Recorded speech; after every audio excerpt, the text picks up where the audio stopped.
Kidlat News Updates. Sa ating mga balita, PBBM ipinakilala ang kanyang Senate slate sa election 2025. Milyon-milyong halaga ng undeclared foreign currency na kumpiska ng Bureau of Customs sa Mactan Cebu International Airport. Simultaneous earthquake drill isinagawa sa iba't ibang parte ng Pilipinas. Ako po si Cesar Soriano, kasama ang buong pwersa ng Kidlat News Channel para ihatid ang mga nangungunang balita sa buong kapuluan ngayon. Inanunsyo ni Pangulong Ferdinand Marcos Jr. ang 12 prospective senatorial candidates ng kanyang administrasyon para sa 2025 midterm election. Ipinakilala ni PBBM ang kanyang 2025 senatorial slate sa Alyansa para sa Bagong Pilipinas Convention 2024 na ginanap sa Philippine International Convention Center sa Pasay City. Ang lineup ay binubuo ng mga kandidato na galing sa iba't ibang mga partido.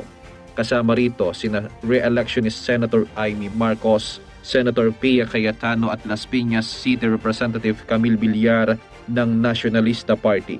Na Senate slate rin ni PBBM sina former Senator Manny Pacquiao, Local Government Secretary Benjamin Abalos Jr. at Senate Majority Leader Francis Tolentino ng mga miyembro ng Partido Federal ng Pilipinas.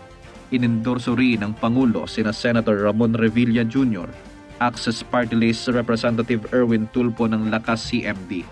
Nasa senatorial ticket din ng Administrasyong Marcos sina Senator Manuel Lapid, former Senate President Vicente Soto III, former Senator Pampilo Lacson at Makati City Mayor Abby Binay ng Nationalist People's Coalition. Sa kanyang talumpati, ipinahayag ni PBBM na ang kanyang tanging hiling ay mapanatili ang katapatan at pagmamahal sa bansa ng mga inindorsong kandidato.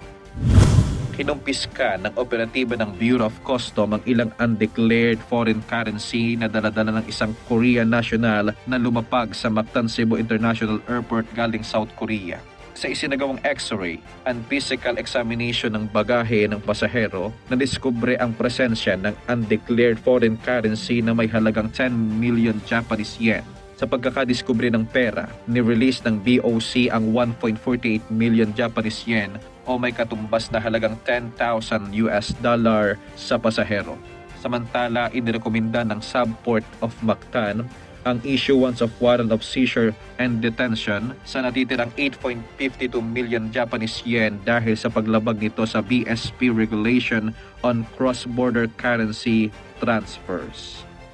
Isinagawa sa iba't ibang parte ng Pilipinas ang third quarter nationwide simultaneous earthquake drill 2024 ayon sa Office of Civil Defense or OCD.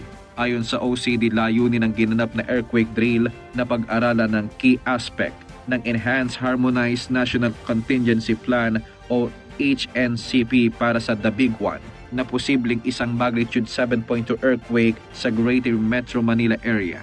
Parte rin ng drill na malaman ang consistency or inconsistencies at strength and weaknesses ng HNCP. Isinagawa ng mga sumali sa earthquake drill ang duck, cover, and hold postures.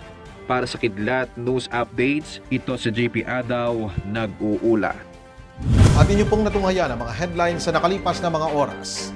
Manatili nakatutok para sa mga susunod na updates at breaking news. Ako po si Cesar Soriano, kasama nyo sa bawat pagputok ng balita.